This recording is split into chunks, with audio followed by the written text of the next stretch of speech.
السلام علیکم ویورز، میں ہوں جینا چودھری اور آج ہم پڑھیں گے یار دل برام از قلم رحیلہ خان قسط نمبر 60۔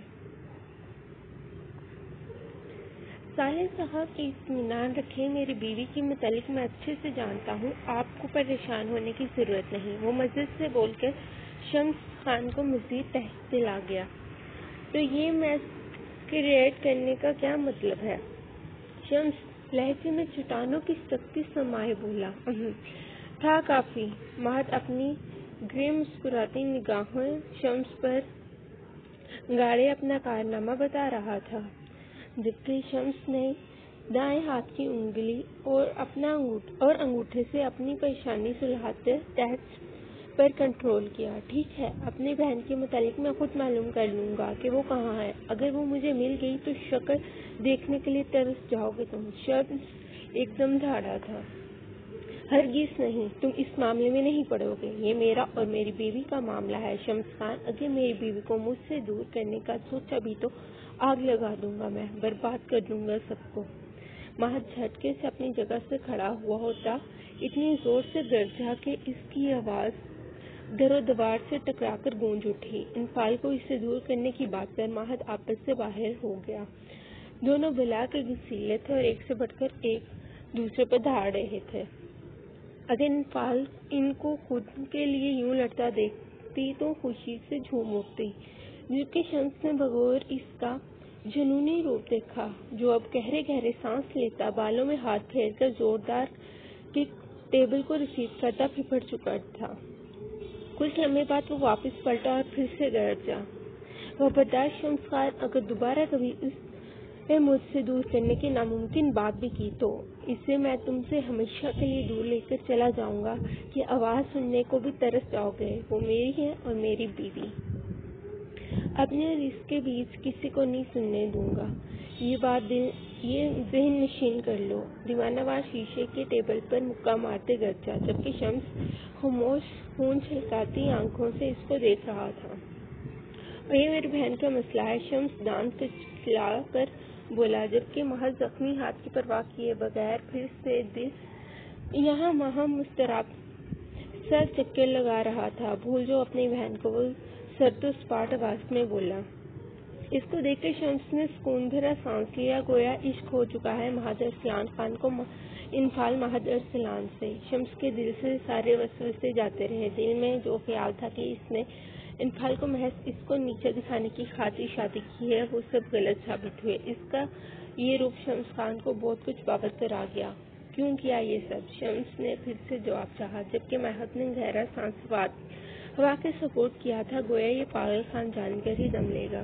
جبکہ شمس نے گھور کر اسے دیکھا، جو واپس اپنی جگہ سنبھال کر بیٹھ چکا تھا۔ یکدم وہ پرسکون ہو گیا، ٹھہرے ہوئے سمندر کی طرح۔ ساتھ ہی ڈر کر کونے میں دبے کھڑے ملازم کو اشارہ کیا۔ کچھ دن اس کا منزل سے غائب رہنا ہی ضروری ہے، وہ گمبھیر آواز میں بولا تھا۔ مہد ارسلان خان، اس سے پہلے میں تیری جان لے لوں، مجھے ساری تفصیل بتاؤ۔ شمس اکڑا مزاج سے بولتا شرابی کیفیت میں گہرا صوفے پر بیٹھ گیا، ٹانگ چڑھائے سیاہ پشاوری چپل میں مقیم پاؤں کو مسلسل ہلاتا اس کے بولنے کا منتظر ہوا۔ تبھی ملازم فرسٹ ایڈ باکس لے آیا۔ بینڈیج کرو۔